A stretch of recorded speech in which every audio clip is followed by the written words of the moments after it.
Hare Krishna everyone. And so we are in the phase of COVID-19. Very unfortunate, very very serious and very pathetic conditions of human society right now. I'm speaking from India, and it is the third day of a lockdown here. 21 days of lockdown has been, issued here, and it's the third day, and it may extend or it may not extend. Now let's see, Krishna Kripa, what happens.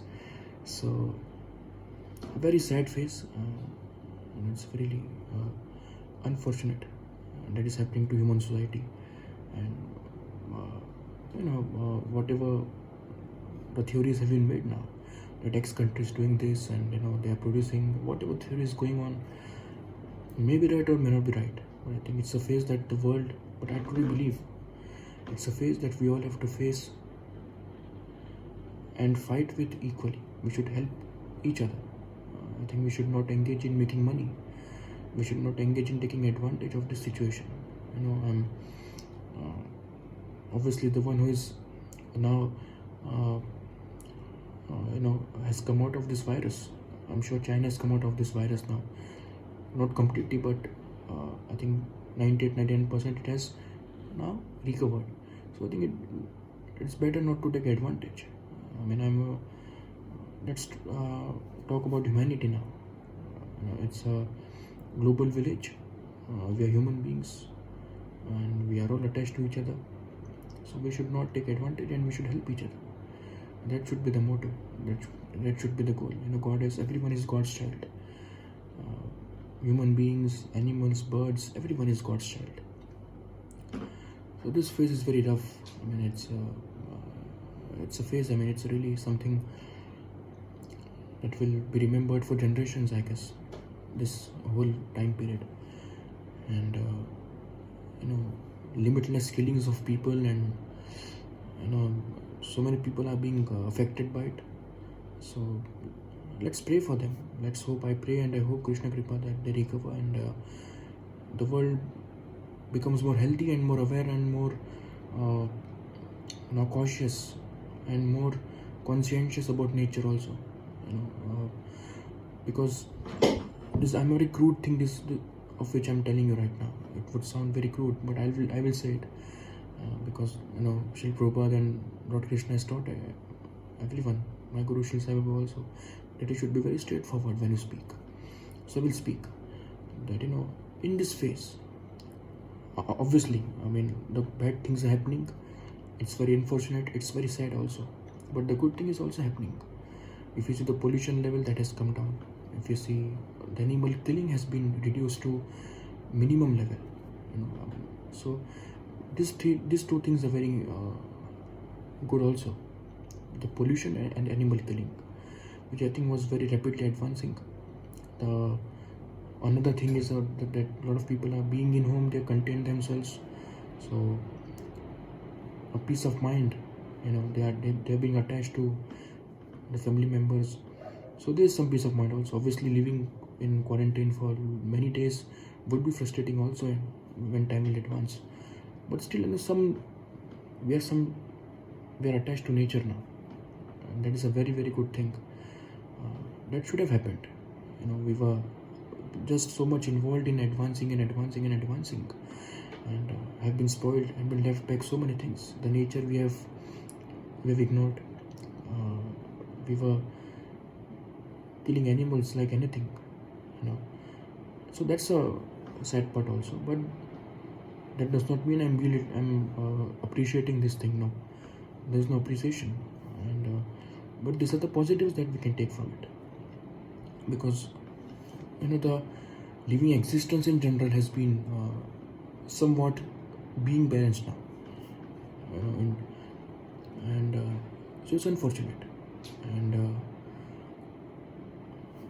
there is also theory going, which I think which I'm very close to it, which I think we all are very close to it. The truth we all know. It's not proved yet, but the theory is very much factual. It's very much believable, the theory that X country has done this. This theory is going on.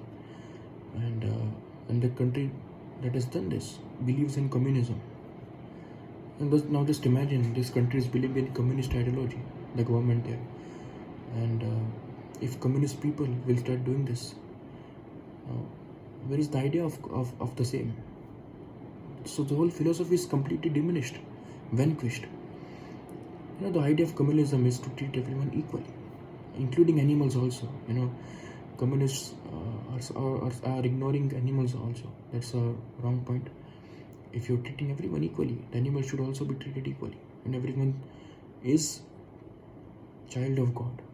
Is child of Krishna, and they should be treated equally. There should be no discrimination. Killing animals is also not right. Every one of us is doing it. So that is also condemned in Bhagavad Gita, and then Srimad Bhagavatam, it is condemned that animal killing is not right. And actually it is not right. You believe me or not, it is not my statement. Though I agree to it that animal killing is wrong, it's the statement of scriptures. God has given everyone right to live. The animals have a right to live, and the human beings also have a right to live. The plants and trees also have rights to live. But the concession has been given because human society, because this whole creation, if you see, cannot live without, cannot sustain without being dependent on another's life. We have to be dependent on someone's life. So what God has done is, what Lord Krishna has said is, patram, pushpam, phalam, toyam. It's okay, you do killings, but you minimize it. You can eat leaf, vegetables. These things are grains. These things are okay. These are minimal offenses that you can commit. So eat these things. Don't go on animal killing. A lot of people this question is, this trees animal killing is all, this plant killing is also an offense, but that is a minimal offense that is allowed. Now what God says, that's a rule. So to that extent it is allowed. But animal killing, I think, is not a way actually. Human civilization is engaging in. Slaughterhouses are being opened and they're mercilessly killed. And it's a very crude thing. I would like to say, just imagine yourself instead of that animal.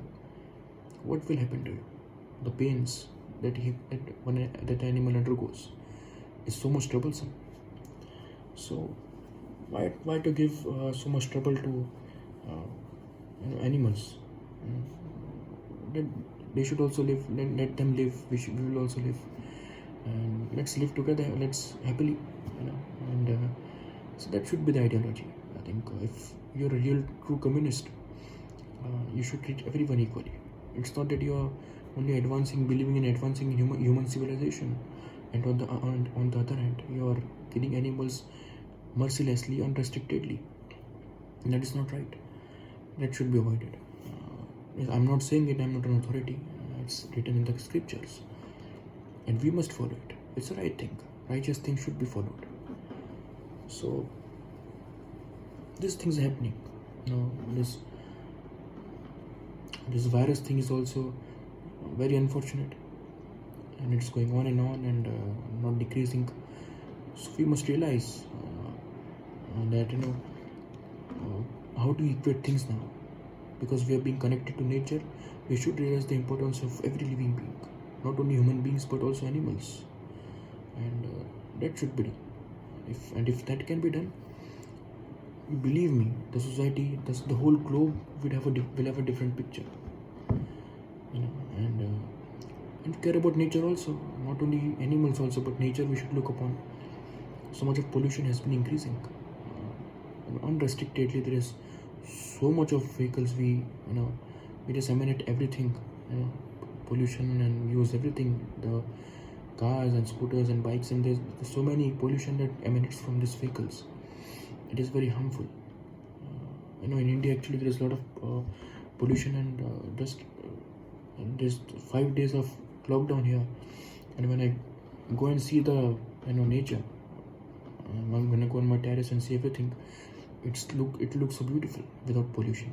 There's no smoke, there is no harmful smell, and there's oily smell and the smell of petroleum and everything. That's not there at all. It's very clear, nice looking, so beautiful, and you can breathe so much of air. It's so wonderful to breathe also. It's a pleasure. So that should be done. I think that should. So that is we strive for. What we strive for? We should strive for good water, clean water. The air should be clean. That is what we are looking for. Good food. So at the cost of increasing or developing our economy, if we neglect nature, it also our basic necessities, that is life, air, good water, food. If we neglect all these things at the cost of our economy, of our own development, what is the use of such things? Where is the development? Where is the evolution that you have done? No, there is no evolution at all. It's simply we're actually descending now. We're not ascending, we're descending, and so that's the whole philosophy of Krishna consciousness movement. That let's be as natural as we can. We should have a simple living and high thinking, plain living, high thinking. That should be the ideology. The taste buds should not be unrestrictedly fed. Animal killing is not, I think, is a way to advance. We can also cultivate good grains, crops, vegetables, fruits that we can consume. That will keep us healthy also, and that provides good amounts of proteins and everything also. One doesn't need to kill animals and to take everything from them. It's not unless it is recommended very highly.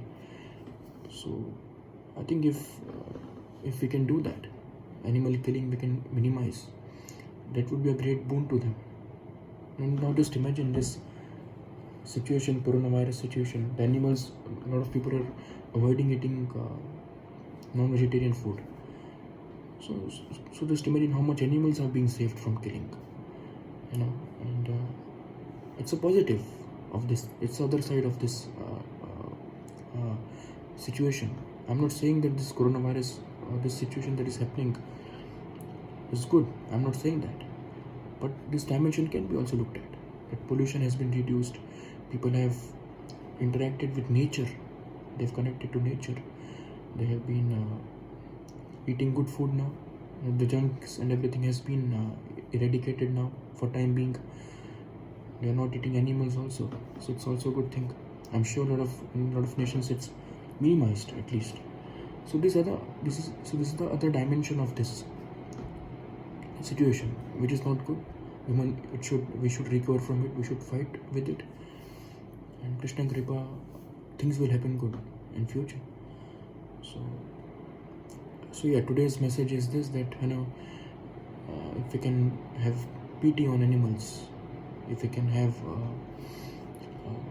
a respect, let's have respect for animals.